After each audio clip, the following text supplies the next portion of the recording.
රජය යෝජනා කරන්නේ පරණ වැඩසටහනක් තිබුණා. එහි ජලාශ ඉදි කළා. ඒ ජලාශ වලින් හම්බන්තොට ජලය ගෙනියන්න. ඒක නීතියට විරුද්ධයි. අපිට නීතිය කඩ කරලා තමයි හදන්න පුළුවන්. 88 නීතිය ක්‍රියාත්මක කරනවා නම් මේක හදන්න බැරි වෙනවා. ඒ නිසා අපි ඒකට විරුද්ධ වුණා. ඉපාර විවිධ යෝජනා ඉදිරිපත් කළා තිබුණා.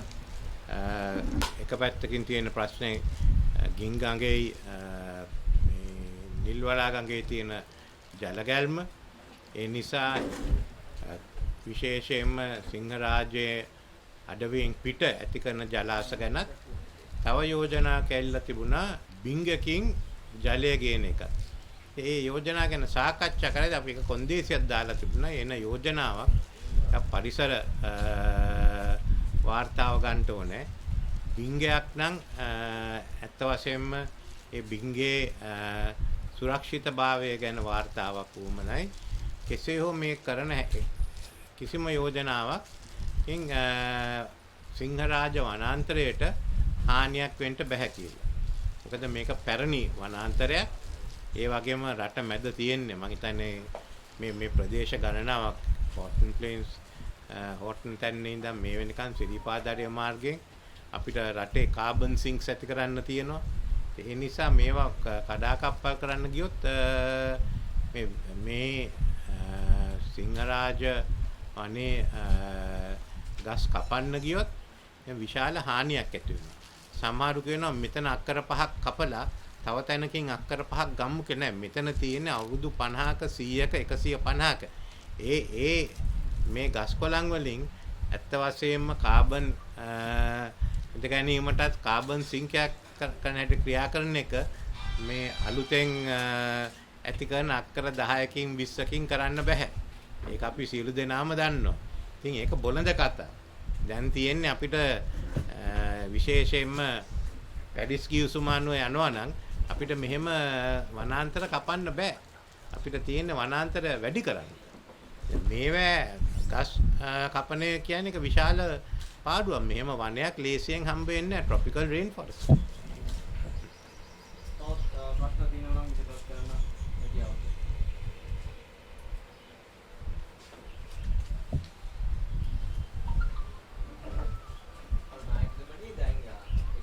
පරිසර විනාශය යනවා. ඒකම සමාජයේ ගොඩක් කට්ටිය මේ කතා වෙන දෙයක් තමයි මේ භාවිතයේ නුසුදුසු පොල් තෙල් දානයන එකලා තියෙනවා. ඒකට ඒ ගැන එක පක්ෂ වලින් ආණ්ඩුවෙම පාර්ශව කීපයකින් එක කතා කියලා තියෙනවා. අතන මේකෙන් පිළියන්නේ අතම අත්ත වසන් කළා මේගොල්ලෝ වෙන කටයුත්තක් කරගෙන යනවා කියලා. අතන අපිට මේ තරුණයන් විදිහට මේක ගැන දැනගන්න විදියක් නැහැ. ඔබතුමාගෙන් අපි දැනගන්න කැමතියි මොනවද මේ ගැන නීතිමය කටයුතු කොහොමද මෙයා මේකට ඇක්ෂන් එකක් ගන්න කියලා මේ දැනගන්න. ඇත්ත වශයෙන්ම මේ ගැන කවුරුවත් සම්පූර්ණ කරුණු දන්නේ නැහැ. ආණ්ඩුවයටවත් කියලා නැහැ. ඒක ඉල්ලනවා. මම හිතන්නේ පාර්ලිමේන්තුව ඇතුලෙන් පිටින් උයි දෙකම අපි දැනගන්න කැමතියි. අපිට ප්‍රධාන කාර්යයක් තියෙනවා. කාරණා දෙකක් තියෙනවා. එකක් පොල් වගාව. පොල් කර්මාන්තයේ දියුණු කිරීම. අනික විශේෂයෙන්ම පාරිභෝගිකයන්ට සාධාරණ මිලකට පොල් ලබා දීම. ඉතින් මෙතනදී දෙකම සිදු වෙන්න ඕනේ. දැන් පොල් විශේෂයෙන්ම මේ අවස්ථාවේදී පොල් මිල වැඩි වෙන අවස්ථාවකදී එක අතකින් ඒක යම්කිසි මිල මට්ටමක පාලනය කරොත් අද තියෙන ආර්ථික තත්ත්වය අනුව විශේෂයෙන්ම කුඩා පොල් ඉඩම් තියන අයගේ ආදායම ටිකක් වැඩි වෙනවා. මොකද වැඩි මේ කාලේදී හැම රැකියාවම කරන්න බෑ ආදායම් නැහැ. අන්න ඒ මාර්ගය අනික් අතට ඒක පාලනය කරගන්න ඕනේ. නැත්නම් ඒක ඇත්ත වශයෙන්ම ඒක පාලනේ නැකරුවොත් පාරිභෝගික හානියක් වෙනවා. මෙතන ඒක නෙමෙයි සිදු වෙලා තියෙන්නේ. මේක පාලනය කරනවා කියලා මුවාවෙන් ඇත්ත වශයෙන්ම පොල් තෙල් ගෙනල්ලා. පොල් තෙල් ගේන්න උවමනාවක් නැහැ දැනට. විශේෂයෙන් මේ ප්‍රශ්නේ තිබුණේ පාම් ඔයිලුයි පොල් තෙල් අතර. පොල් කර්මාන්තය අතර. දැන් පොල් තෙල් ගෙනල්ලා තියෙන්නේ. ඒත් පොල් තෙල් ගෙනාවහම බලන්න සම්පූර්ණයෙන්ම පොල් මිල අඩු කරන්න. ඒකත් වගාකරුවන්ට හානියක්. අනික මේ පොල් තෙල් ගෙනලා තියෙන පොල් තෙල් ගැන ලෝකෙට කියලා ගෙනාවේ නැහැ. මේක ප්‍රමිතිය ගැන විශාල ප්‍රශ්නයක් තියෙනවා. ඉතින් විස තෙල් දෙන එක ගැන ඇති වෙලා තියෙනවා. ආණ්ඩුව සමහර විට සීනි ගේන අයට උදව් කරනවා, සමහර විට පාම් ඔයිල් ගේන අයට උදව් කරනවා, සමහර විට පොල් තෙල් ගේන එක නෙමෙයි එක ප්‍රතිපත්තියක් තියලා කියන්න මෙන්න මේ අවස්ථාවේදී මෙහෙමයි අපි ක්‍රියා කරන්නේ. අපිට සිදුනවා සමහර විට ආනයන කරන අපි කියනවා මෙන්න මෙහෙම මේ නිෂ්පාදනය අපි ඉස්සෙල්ලා ආරක්ෂා කළා. හිඟයක් තියනවා නම් අපි ගන්න පියවර විකල්ප කුමක්ද කියලා. ඒක මෙහෙ කළා නැහැ. ඉතින් මේ ගැන විශාල ප්‍රශ්නයක් තියෙනවා. කවුද කරේ මොකද්ද කරේ? මොකද මීට ඉස්සෙල්ලා සීනි මේ වෑගෙනවා. දැන් පොල් තෙල් ගෙනල්ලා තියෙනවා. අන්න ඒකයි වෙලා තියෙන ප්‍රශ්නේ. අනික මේ පොල් තෙල් ගේන්න ඒ තැන් වලින් සාමාන්‍ය වශයෙන් මිලදී අරගෙන නැවක දාලා ගේන්න ඉස්සෙල්ලා කෙටි කාලයකින් පොල් තෙල් මෙහාට අන්න ඒකයි ලොකුම ප්‍රශ්නේ. එහෙනම් පොල් තෙල් ගෙනාවන එතන ඕඩර් එකක් දාන්න ඕනේ. ඇනියුම් කරන්න ඕනේ. එහෙත් තියනවා නම් හිඟයක් ඒකෙන් පස්සේ එකතු කරගෙන නැවේ දාලා එවන්න ඕනේ. ඉතින් ඒ කාලේ යන්න ඉස්සෙල්ලා කොහොමද පොල් තෙල් ආවේ ලංකාවට? මුදේ හැදුවද?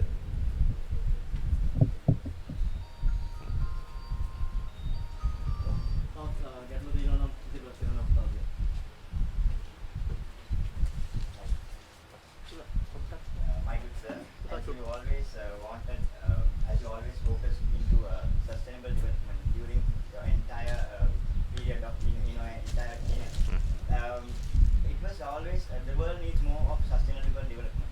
So what is your viewpoint right now? What Sri Lanka wants, what Sri Lanka needs, and what the entire world needs when it comes to sustainable development? Because as we see, there's no sustainable development right now in the country as well as in most parts of the world. No, we have to get it. COVID itself has basically brought our attention, and what we hope to do, I will address that when I'm speaking as to what we have to do in Sri Lanka. What is essential, and the climate change has to be addressed. President Trump, when he came, he tried to sort of sabotage that climate change effect, but the others stayed on to it. So we have only got to accelerate the procedure and no other options.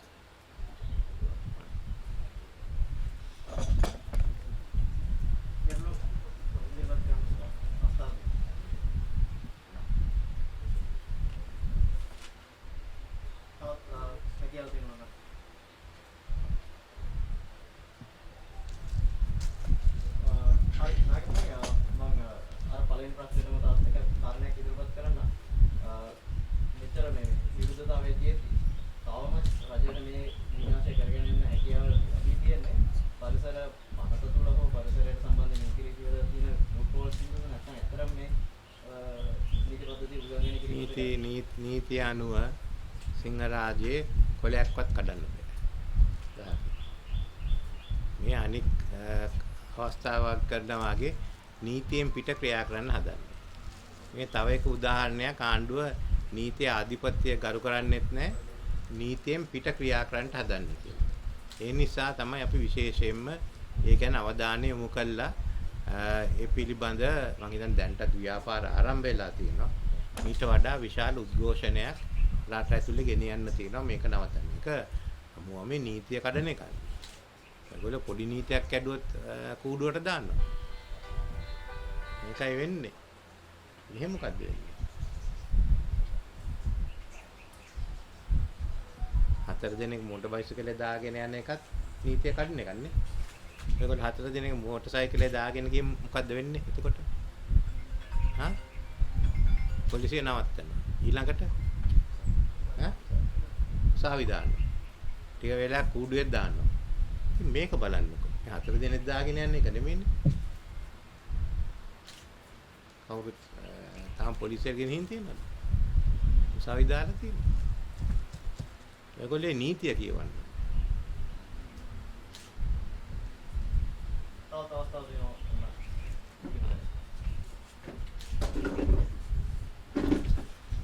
honorable leader and the party's leader, I'm declaring this question to both of you. So,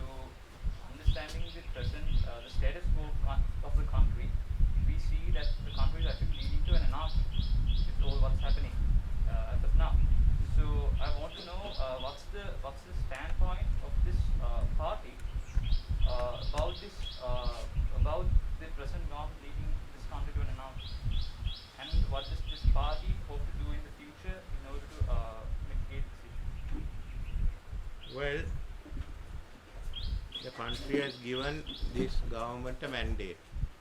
Until 223, 224, they will go ahead. The president has increased his powers through the 20th Amendment. So whatever you can stop through agitation, we should stop. Other than that, you are going to inherit a government, especially that will be in utter shambles. The economy, if you go on like this, and the administration, even the implementation of laws would have deteriorated. So let's be realistic. From there, you have to see how you can build the country up again. Now, we feel that our main issue today is what are the options and the alternatives you have for that. UNP is preparing it, that's why we are not being too active on, we have highlighted these issues, but otherwise we haven't, because we feel that the country must have alternatives, alternative policies. It applies to you all, because you all are in your 20s, 30s. You have at least another 40, 50 years to bet. So what's the type of country you want? That you have to decide. When we came to power in 77, President Jawad, we all decided we didn't want what went on. You couldn't eat rice for 2 days. You could only get 2 tires for your car. If you had a motor bicycle, 1 tire. You couldn't even get any clothes because 2 years the government gave for the year. So there could have been no shirts and denims like this. So it was a different proposition, but we changed it. And now they've gone and tried to even try to amend the fundamentals of a free economy. And in this time we are going to suffer. That we have to go through, whether we like it or not, that's the consequence. How do we take it out? Yes, we do have some of the things we have been thinking, I'll mention today because relevant to the thing, but others also we are looking at how you bring the economy around fast, especially, and then what about the growth? One is getting out of the hole you're in, but that is not enough. Once you get out of the hole, are you going to run fast or not? Those are the issues that we are faced with. So we want to do both of those, and that's what we are working out and put to you all what those policies are going to be. We have to modernize. We have to go ahead.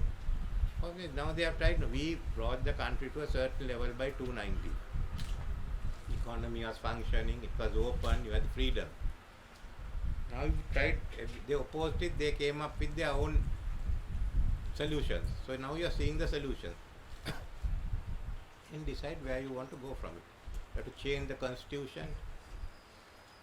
You have to change the electoral systems. So all that is discussed in the coming 2-3 years. We do have many ideas how the law should be enforced and have everything ready. UNP is the only party which can take over a government in a crisis and run ahead. Sometimes been reduced to 8, 10 or 1, but when the crisis comes, well, only people can manage it with solutions and with connections around the world with the UNP.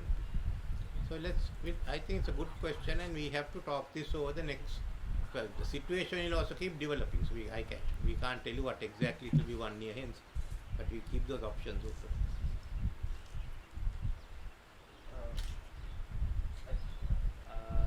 ප්‍රශ්නය යොමු කරන්න අපේ පක්ෂ සභාපතිතුමාට රට අරාජික තත්ත්වයකට ගමන් කරමින් තිබෙනවා. මේ සම්බන්ධයෙන් අපේ පක්ෂයේ ඉදිරි ස්ථාවරය පොඩක් පැහැදිලි කරන්න. ඉදිරි ස්ථාවර තමයි අපි දැනුවත් කරන්න ඉන්නේ ගන්න පියවර. අද එකක් ගැන කියන්න.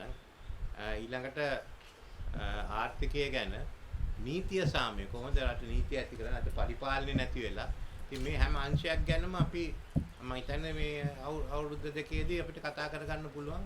අපි ගන්න පියවර එකට ක්‍රියාත්මක කරන්න තමයි විශේෂයෙන්ම අලුත් අය, තරුණ අය, වෘත්තීය වේදීන්, නීතිඥයන්, අපේ ග්‍රාමීය ප්‍රදේශවල වැදගත් පුද්ගලයන්, ගුරුවරු ආගේ එහෙම උගත් කණ්ඩායම් අපි එකතු කරගෙන ගමනේ යන්න බලන්න. ඒ එයාගේ පක්ෂයක් හැටියට මේක සකස් කරා. හරි ආයතනවල ඔබතුමාගේ තායිලිකෙන් මෙහෙම කරාට ඔබතුමාට හැකියාව ලැබෙනවා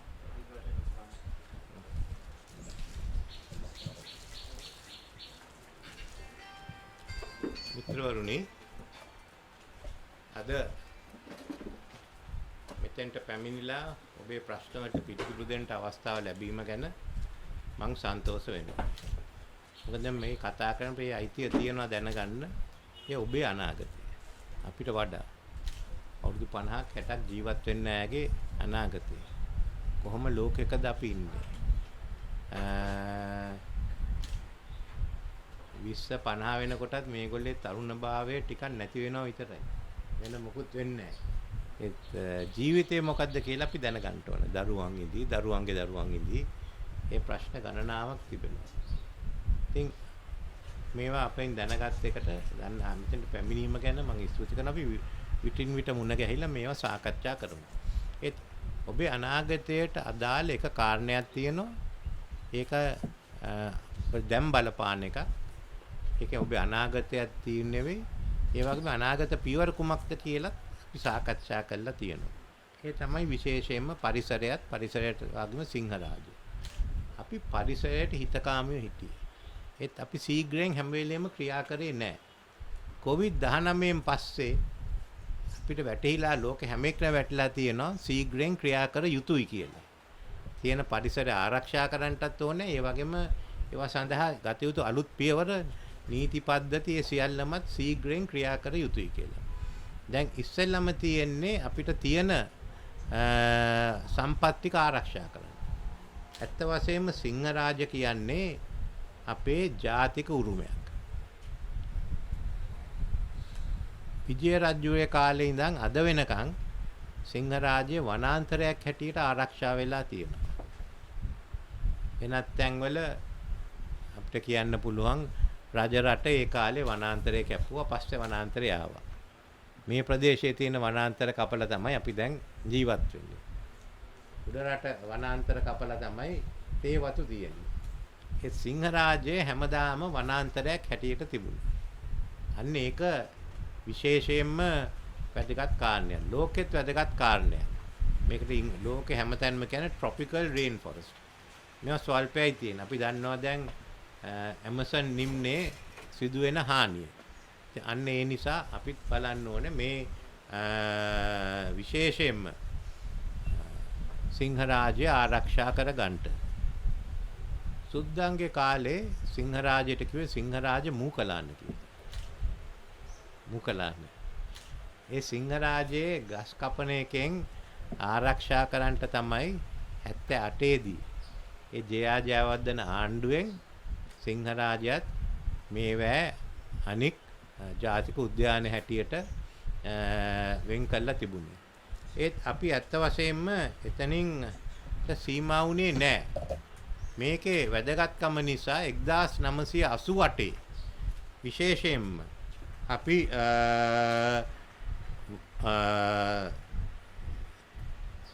ජාතික උරුම වන භූමි පනත සම්මත කළා. ඒක සිංහරාජය වෙනුවෙන්.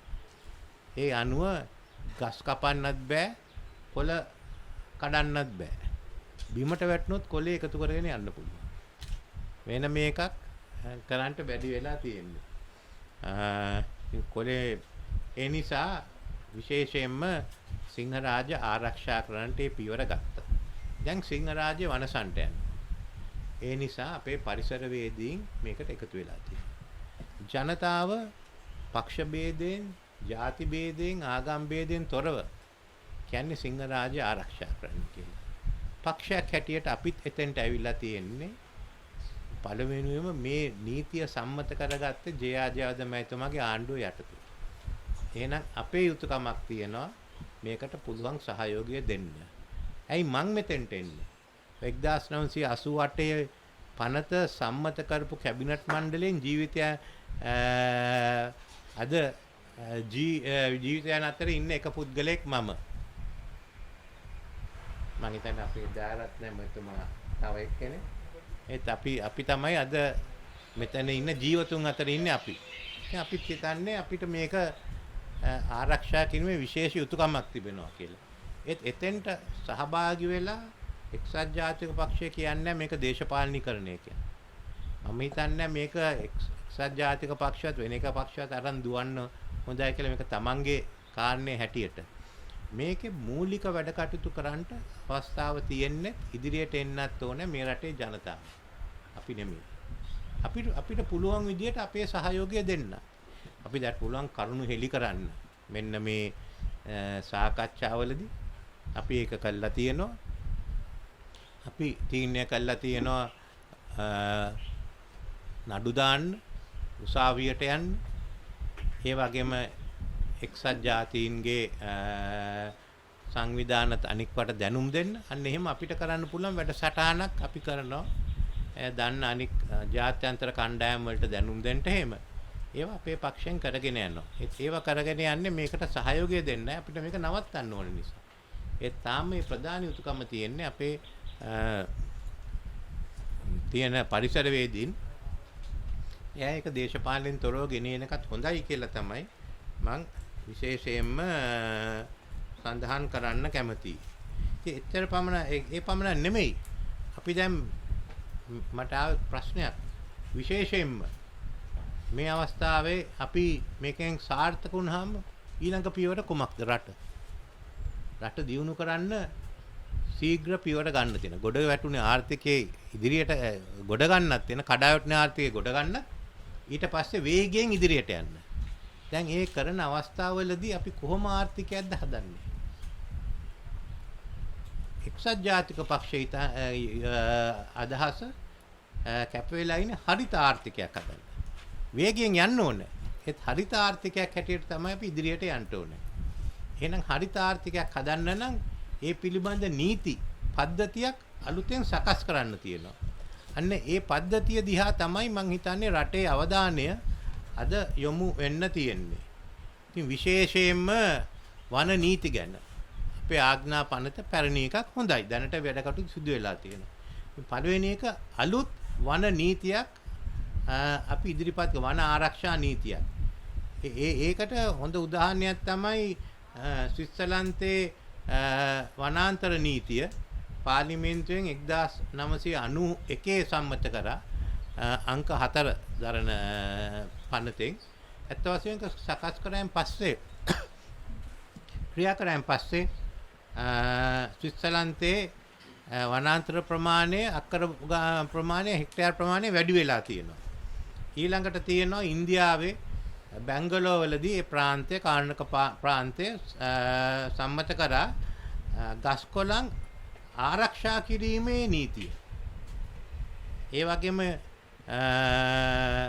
එක්සත් රාජධානියේ විශේෂයෙන්ම නාගරික හා ග්‍රාමීය සැලසුම් පනතේ ඒ කියන්නේ අපි ඉස්සර ඒකද town and country planning act එකට යටතේ වෙනම රීති ගෙනල්ලා තියෙනවා මේ ගස්කොළන් ආරක්ෂා කරන්නට.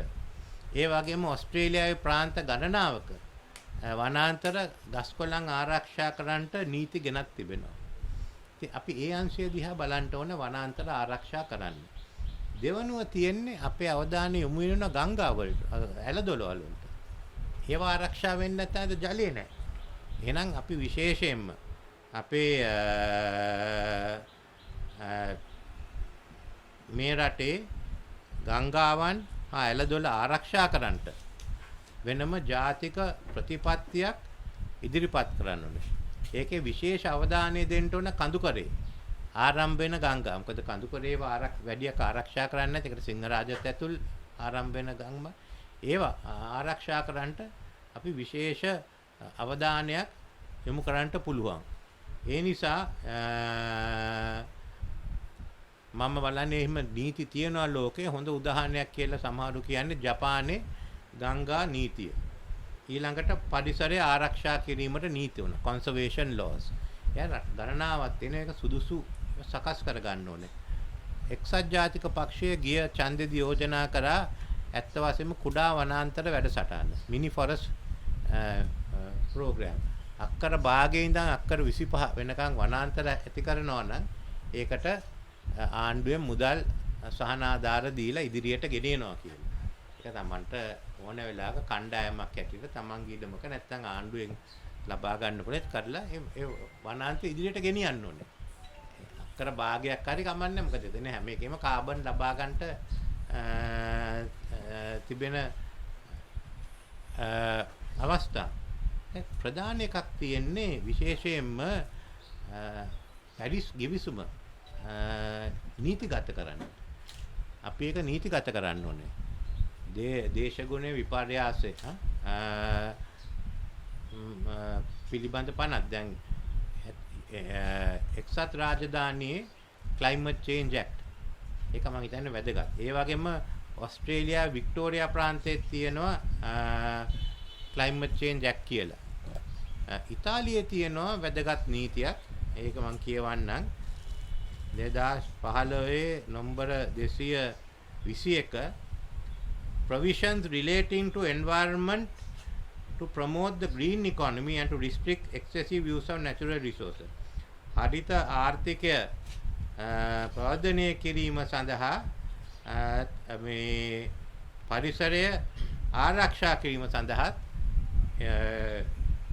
අපේ ජාතික සම්පත් ආරක්ෂා කිරීම සඳහා කියලා නීතිය සම්මත කරලා තියෙනවා. ඊළඟට තියෙනවා ප්‍රංශේ transition to green growth law හරිත සංවර්ධනයට පරිවර්තනය කිරීමේ නීතිය. ඊළඟට ජර්මනියේ තියෙනවා ප්‍රධාන ආපහු climate change act. අන්න ඒ නීති දිහා අපි බලන්න ඕනේ. ඒව ගැන සාකච්ඡා කරන්න ඕනේ. ඊළඟට මම හිතන්නේ අපි තමයි අර ජාතික පරිසර පනතයි අධිකාරිය ඇති කරේ. එද්දම් මේ නීති සියල්ලම ගෙනහම අලුත් තත්ත්වයක් තියෙන නිසා අලුත් ජාතික පරිසර හා කොන්සර්වේෂන් ආරක්ෂා කිරීමේ පනතක් ඇති කරන්න ඕනේ. අපි බලන්න ඕනේ ඒ අධිකාරියට උමනක් සංශෝධන කුමක්ද? ඒ එක්කම දැන් තියෙන අධිකාරී පනත එක අඩුවක් තියෙනවා. ඇත්ත වශයෙන්ම පිළිගත් සංවිධාන කියලා කණ්ඩායම ඒගොල්ලෝ එක්ක සාකච්ඡා කරන්නට ඇත්ත වශයෙන්ම අලුත් පදනමක් ඇති කළා නැහැ. අපි බලන්නේ විශේෂයෙන්ම අන්න එහෙම පදනමකුත් ඇති කරන්න. ඒකට පිළිගත් කණ්ඩායම් කියලා රාජ්‍යයයි ඒ අධිකාරිය ඒ එක්කත් සාකච්ඡා කරන්න. ඉතින් මේ ඔක්කොම කරන ගමන් අපි විශේෂයෙන්ම බලාපොරොත්තු වෙනවා මේ පිළිබඳ එක්සත් ජාතීන්ගේ සංවිධානය එක්කත් අනික ජාත්‍යන්තර සංවිධානයකත් පරිසරය ගැන සාකච්ඡා කරන්න. එතන තියෙන එක්සත් ජාතීන්ගේ සංවිධානයේ UNFF UN Forest Forum. ඒ තමයි වනාන්තර UN එක්සත් ජාතීන්ගේ වනාන්තර එකමුතුව. ඒවටත් සාකච්ඡා කරන්න මේවට අපි ලියන්න බලාපොරොත්තු වෙනවා. ඉතින් මෙතනින් අපි හිතන්නේ අපි බලන්න ඕනේ මේ රටේ මේවා පදනම් කරගෙන හරිත ප්‍රකාශනයකට එන්න. අදහස් අරගෙන අපි හැම එක්කෙනාගේම හරිත ප්‍රකාශයක් ඇති කරගත්තොත් එතකොට ඒක මම හිතන්නේ ඒක ක්‍රියාත්මක කරන එකයි ඊළඟ ආණ්ඩුවට තියෙන්නේ. ඉතින් හරිත ප්‍රකාශයක් කොහොමද ඇති කරගන්නේ? කොහොමද හැම එක්කෙනාම පරිසරවේදීන් අනික් අය දේශ කණ්ඩායම් සියල්ලම සාකච්ඡා කරන්න කියලා. ඒක වැදගත්. ඒ හරිත ප්‍රකාශය තිබුණාම ඒකට අනුකූලව තමයි ශීඝ්‍ර සංවර්ධනය ගෙනියන්නේ. ඉතින් අපි බලන්න ඕනේ ඒ වගේම හරිත ප්‍රකාශනයකට යන. දැන් ඉතින් මට පේන හැට තියෙන්නේ පියවර දෙකක්. එකක් රටේ සියලු දෙනාම මේ රටේ සිංහරාජ විශේෂයෙන්ම ජාතික උරුමය විනාශ කරන එක නවත්වන්න. දෙවනුව ඒ වගේම අපි මතක තියාගන්න ඕනේ එතනින් අවසන් නොවි මේක නීතියෙන් තහවුරු කරන්න. මොකද මේ ආණ්ඩුව ඇත්ත වශයෙන්ම නීතියක් තිබුණ නැද්දි නීතිය කඩන්න හදනවා. ඒකත් අපරාධයක්. මේක නවත්තන්න තමයි මේ ව්‍යාපාර අපි ගෙනියන්නේ. අනික් අයත් ගෙනියන්න ඕනේ. රටේ හැමතැනම ඒ උද්ඝෝෂණ ඇති වුණාම තමයි මේ වැඩ කටයුතු සිදු වෙන්නේ. Tamanට පුළුවන් තමන්ගේ ජංගම දුරකථනයේ ව්‍යාපාරයක් පටන් ගන්න. ඉතින් ඒකයි මම කියන්නේ ඔක්කොම එකතු වෙන්න. එකතු වෙලා වැඩ කටයුතු කරන්න. මීට දීර්ඝ වශයෙන් කතා කරන්නේ. ඒත් මම හිතන්නේ අපේ හරිත වැඩසටහන ගැන මම ඇහුවේ නිසා අපේ යුතුයකමක් තිබුණා. ඒක විස්තරයක් කරන්න. දැන් කොහොමද ඒවා ක්‍රියාත්මක කරන්න කියලා. වෙනත් අය එහෙම කියලා නැහැ. ඒත් අපිට ඕනේ මේක දේශපාලනයක් කරගෙන දුවන්න නෙමෙයි. මේ විනාශය නවත්තගෙන හැම එක්කෙනා එක්කම එකට එකතු වෙලා හරිත ප්‍රකාශනයක් අනාගතයට සකස් කරනවා. ස්තුතියි.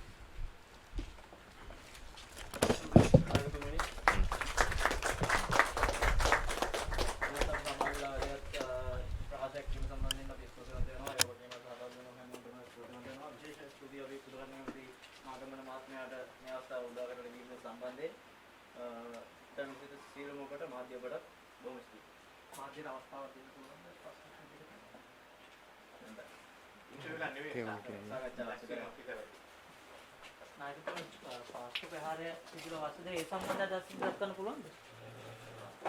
මෙතන තියෙන්නේ සිංහරාජ. ඔබට ඕනේ හැම වෙලේම සිංහරාජ හරවලා වෙන එකක් අදින්න. ඒක තමයි යනවා.